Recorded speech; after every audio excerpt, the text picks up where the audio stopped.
3 facts about settlement when you are dealing with the debt collector and you wanted to buy a house. Absolutely, but first let's hit it.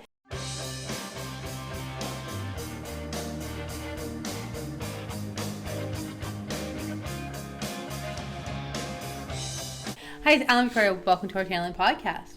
And if this is your first time in our podcast and YouTube channel, make sure you subscribe and get notified. Honestly, we get couple texts all the time at 252-327-3357. So don't be shy. We love talking to you.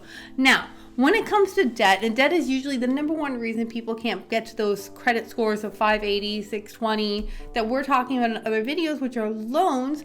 And we're going to talk about what things that you can do. And I want to step one is the more you do yourself and the less you deal with credit repair, the better. Because honestly, you're the one who got yourself in the situation from buying whatever it is that you bought or dealing with whatever it is that you bought or used, and now it's time to figure out how to handle it. And don't let people scare you. You have a lot of control in this situation, and the more you do yourself, the less you hand off to other people. It looks better on you. So taking control and not being afraid is a huge step.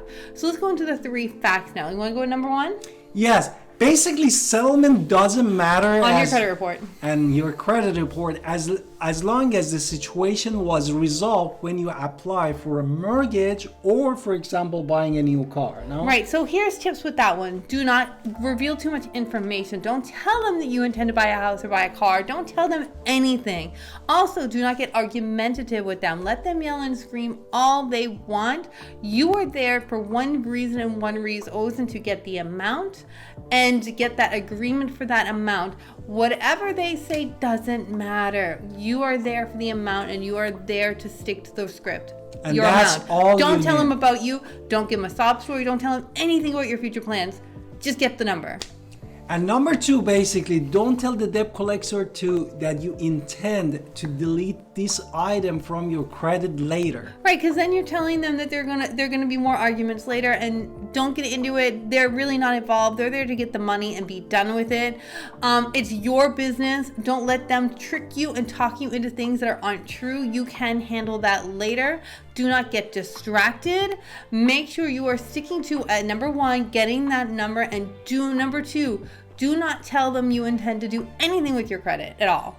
Yes, and number 3, basically, yes, you might declare to IRS. And they often use that as a threat. Oh, you're gonna have to pay the IRS. So what? You pay your taxes. So what? Sorry.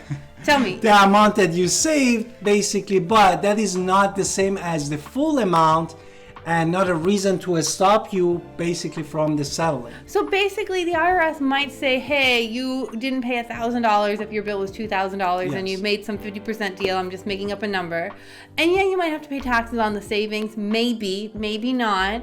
That's for you and your CPA at the end of the year. But don't let a threat like the IRS come and say, oh no, the IRS, I need to hang up the phone. Don't do that. You have to stay in charge of your life.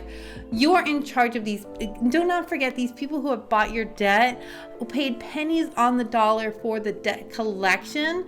Even if you settle, they're still making a profit. Exactly. So therefore, they're there to help you in a way to come up with a number that is feasible for you. But do not give them money. Do not tell them how much you pay. Do not tell them how much you earn. Keep all of that information for yourself. Just get a number on what you can afford and tell them as little about you as possible. Don't forget to subscribe in our channel and see you in next podcast and YouTube chat. Bye. Thank you.